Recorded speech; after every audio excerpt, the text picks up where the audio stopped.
Welcome to today's episode of the Bible GPS. And today I have a special guest here. It is someone who is volunteering and working also for the Bible GPS Institute. I had a wonderful conversation with her 2 days ago, and I had asked her a question about why does she believe in the Bible GPS. And then she mentioned something to me, and I thought, you know what, this is such a profound story that people need to hear that, because we at the Bible GPS believe that we want to give people hope, and the Bible is a book of hope. And what gives people hope? It is the stories. So, Joanne, when I've asked you about the Bible GPS, you mentioned something that happened 4 years ago to you. Would you like to please share a little bit about that? Sure. Thank you, Kobus. And thank you for having me as well. I had told you how important my work with the Bible GPS is and why that is. And what I had shared with you was how 4 years ago, my oldest daughter was killed by a boy that she had had a relationship with. And then she was missing. And then 5 days later, he killed his parents and then turned himself in. So we finally found her, but we knew the other family as well. So it left their boys orphaned, and we had to go through, obviously, the funerals and the sentence, or the trial and the sentencing. And through that whole process, I had gone through a dark night of the soul. A lot of times when we lose someone, for me, it was just like one day I woke up and suddenly there was no God anymore. There was nothing. We flounder around in this world, and then we die and there is nothing.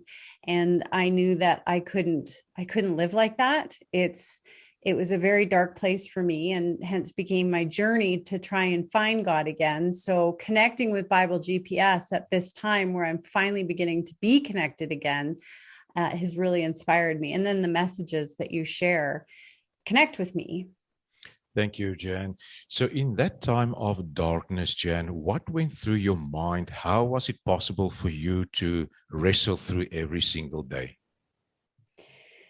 Well, I grew up in a fairly religious home, but I had never had faith myself.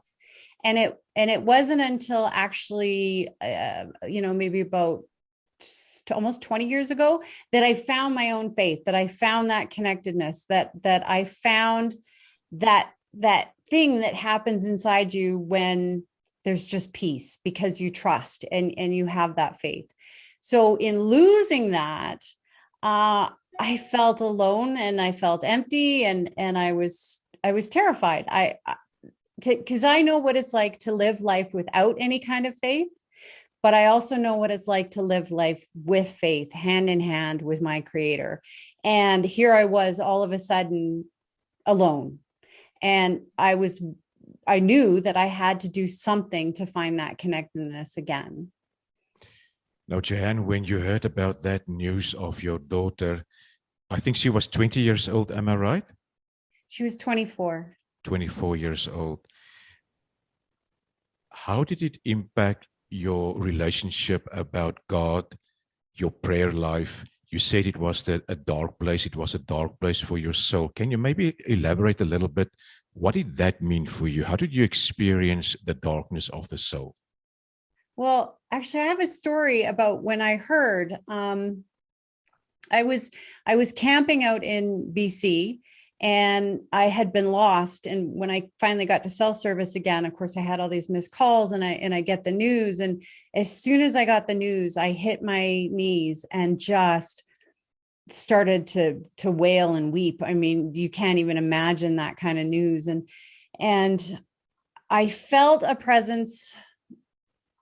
I just felt God with me. And I could actually hear, like some people say that they hear God. I mean, I hear that little sixth sense. I hear that. And I could hear, just get up, you have to go home. Right. And I felt that, just that had him wrapped around me.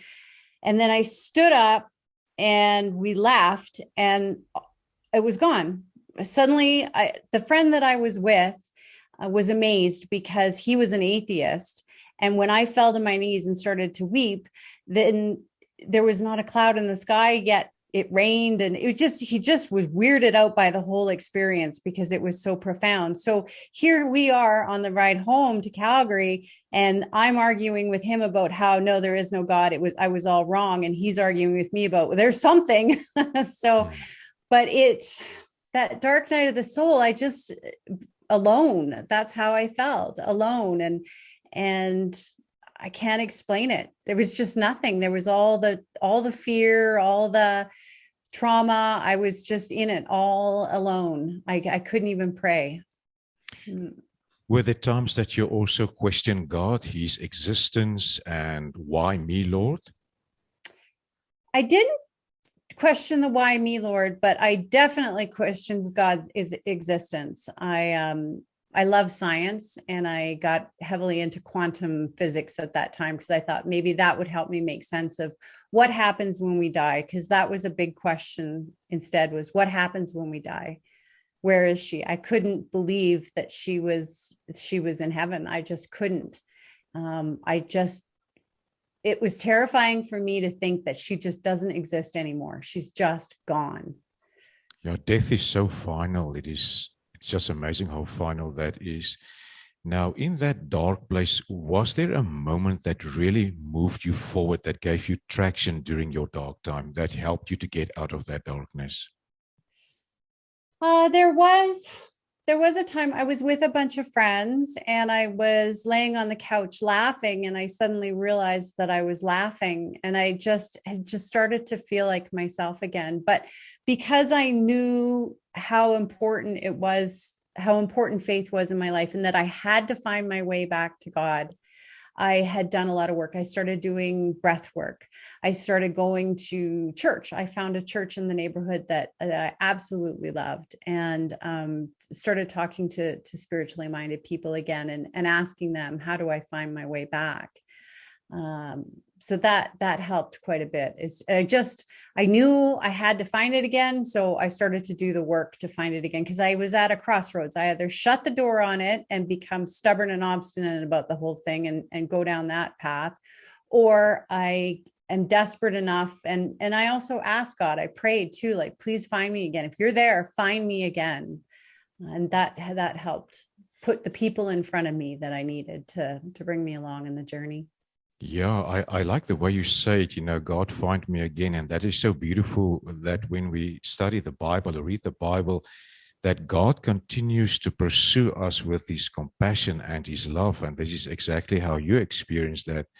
So, Joanne, before you heard that phone call and before you experienced this dark place of your soul, and now that you've been through that, how did it change your perspective of life?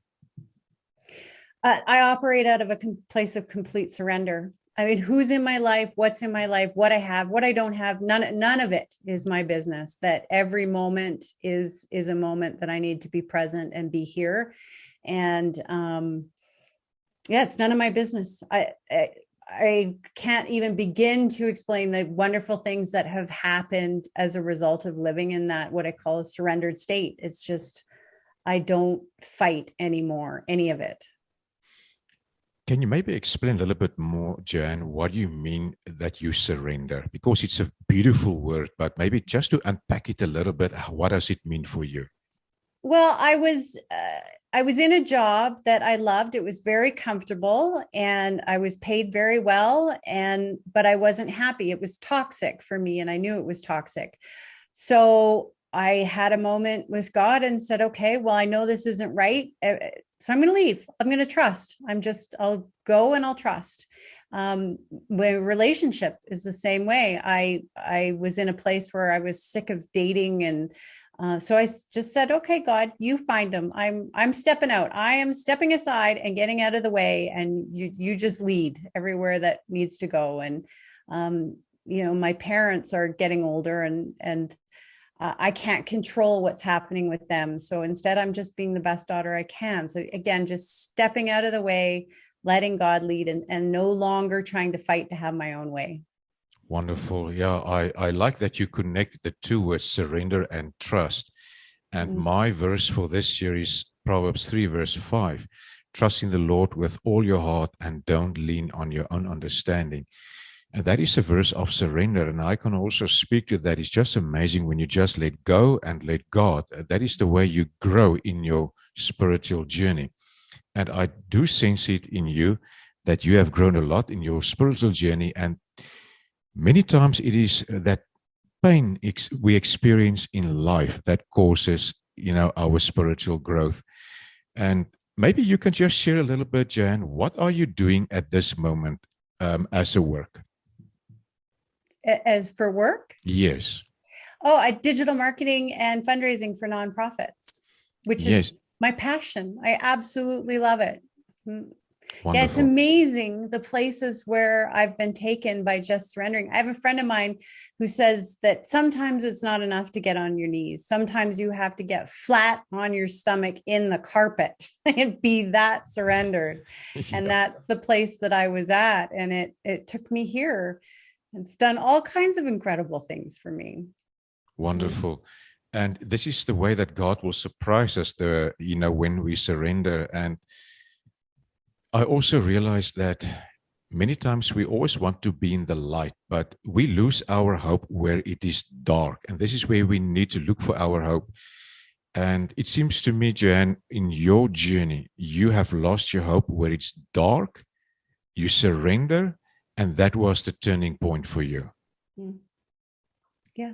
Yeah, that was exactly it. That and because I know what it feels like to, as we say, live in the sunlight of the spirit, I know what it feels like to be here, connected with faith and trust, and there's peace.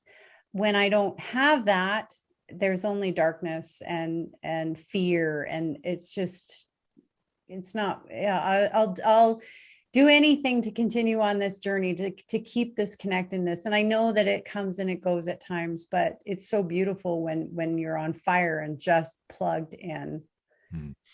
After this experience of 4 years ago, Joanne, have people reached out to you for counsel and for some guidance? Yes. I'd mentioned to you that I'm a sober woman in long-term recovery, and to be able to stay sober through that whole experience is that was challenging. And that's another reason why faith was so important to me. I got sober because of a faith-based program and had a spiritual awakening, and that. So it's very important to me for that reason as well. So yeah, I work with a number of girls and sponsor them, so to speak, and try and introduce them to the God of their own understanding, which is beautiful. I get to work with these other girls and help them find God. Good. Joanne, I was intrigued when you answered me how you enjoy what you experience at the Bible GPS, because it is our goal to help people to get a better understanding of the Bible. You have done some excellent work for us. You also do volunteer work for us.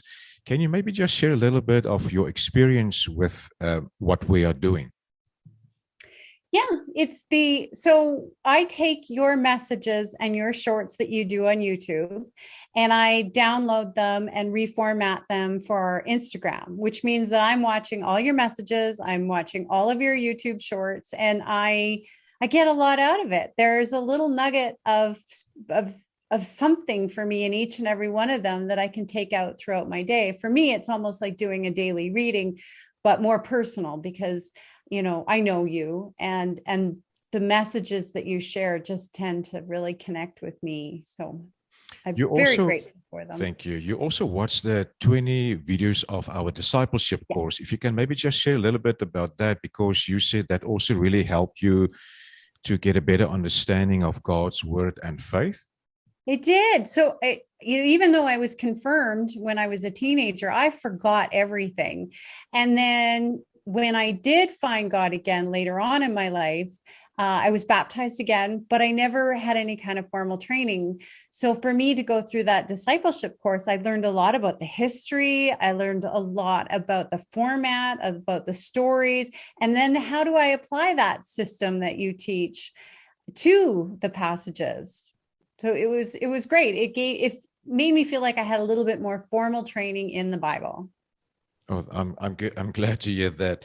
So, Joanne, we are so thankful that you are helping us with our fundraising, and our dream is that we can establish ourselves very well just to get the word out there and to bring people a message of hope.